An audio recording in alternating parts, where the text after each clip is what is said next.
just injectables. Now, I think everybody out there knows that orals are much more toxic to the body. And also, when you take the oral, the liver is going to break down and it's going to kill part of that drug. So therefore, you're not going to get the full amount of milligrams in your system that you are taking. And in the process of the liver breaking that down, it's also putting a lot of stress on your liver. So, you know, the liver toxicity is very high. Now, when you take an injectable, it goes right into the system and bypasses the liver. And what you're getting is pretty much truly what the milligram is. Now, on the esters of the drugs,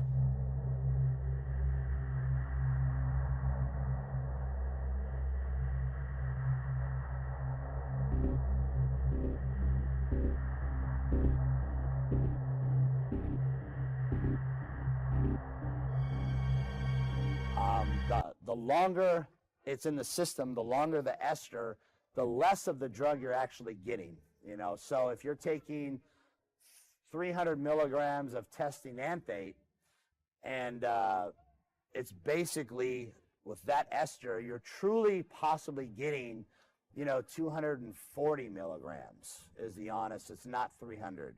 You know, if you're taking propionate, 100 milligrams, you're probably getting about, you know, 92 milligrams. And if you're taking, you know, test suspension, which is a quick-acting water-based, that you're getting the true 100% milligrams. So when it says 100 milligrams on the label, you're getting that true 100 milligrams.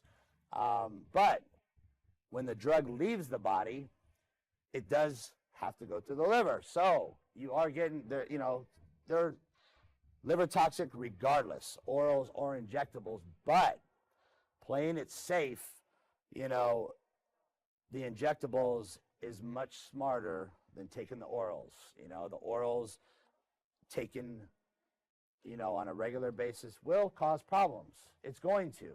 And what people have to understand is that anything you put in your body, whatever positive it causes, it's going to cause a negative. Everything is equal. So whatever positive benefit you're getting, you're going to get a negative effect. And you might not be aware of it, but it's happening. You know, so you got to keep that in mind. You know, if you're taking Anadrol and your bench is going up and you're getting bigger and you're getting stronger, well, guess what? There's also negative things going on also. So you just got to keep that in mind. You got to be aware of, you know, the dangers, because these things are dangerous. And over time, if abused, they will cause problems down the road. And it's something that you're not going to see, you know, within weeks or months. These are things that you're going to see 20 years down the road, you know. And so it seems like everything's okay. My blood work came back. Everything's great. You know, there will be problems down the road if you abuse these things. And people have to understand that. We like to think in our heads that, you know, hey, everything's great, you know, I still got a full head of hair, I got no acne, you know, I don't have any gyno, shit, this stuff doesn't affect me negatively, but, you know, it does. So, you know, you just got to be aware of that. And, you know, I've been doing steroids since I was 18 years old. I'm 43, you know, so that's a long time I've been doing this. But I cycle on and off, you know, and I try to do it the smartest way possible. You know, that is in the back of my mind, is trying to do it the safest way possible. So, you know, basically what I'm trying to say is, please, if you choose to take that road, be very careful. And my opinion is, stay the hell away from orals, because, you know, you can get the same effects with the injectables, and there's no reason to take the orals. It's not going to get you there any sooner. It's not any better. A lot of times the main reason for orals is because the people are fucking scared to take a shot. They're scared to put a needle in their ass. And you know what? You got to get over that, man. If you're not man enough to put a needle in your ass, you're not man enough to take steroids. You know what I'm saying? So anyway, I hope this advice helps. And again, I'm not recommending anyone to take steroids, but what I'm saying is, if you choose that road, which is your own personal choice, you know, stay away from orals. You know what I mean? You don't need it. I don't need it. We don't need it, you know, and keep things safe. Training natural versus, training on steroids. In my experience, training while taking a cycle of steroids enables you to train harder, longer, and the pumps you get in the gym are unbelievable. And when I'm not on a cycle, what I miss the most is the unbelievable pumps I get. And there's two ways for the body to grow. One is on a pump, getting that blood on the muscle contracting, filling up, stretching the fascia tissue, getting nutrients into the muscle, and the muscle constantly pumping up, getting bigger and bigger and holding that pump. That helps the muscle grow enormously. A lot of people don't realize this. The second is the obvious answer, which is tearing the muscle down so the muscle can rebuild itself back up. Now, the steroids will help in both areas. They help rebuild the muscle faster, and they help with attaining a much greater pump. The burn is pretty much, it's almost impossible to stand. And that's where the statement, no pain, no gain, is there. They'd be able to go through that pain barrier and keep going and fight the pain.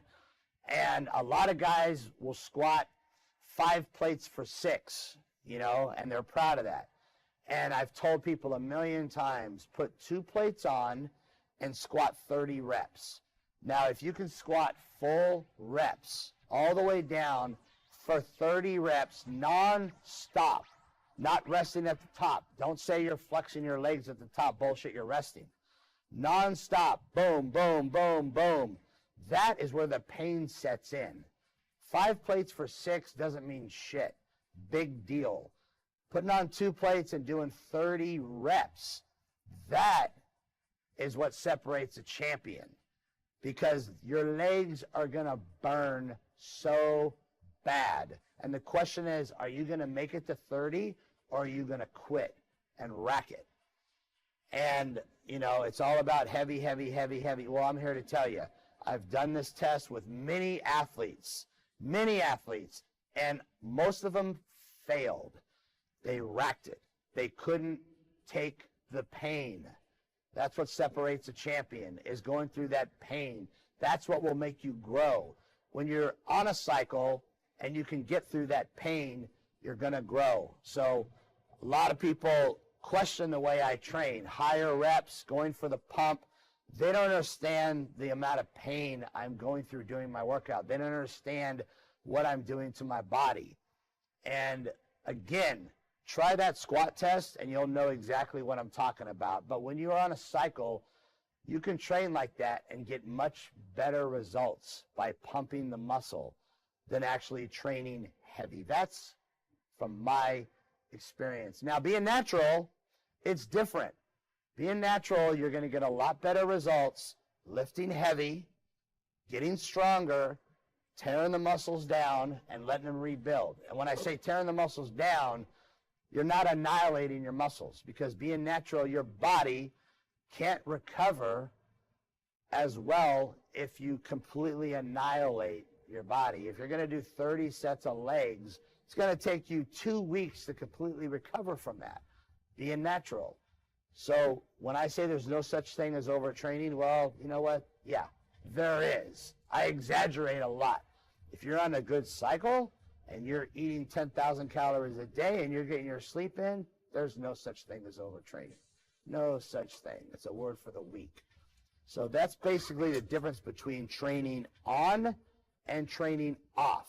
From my experience, you can do much higher reps and create the pain and then fight the pain and work through it and continue growing and avoiding injuries.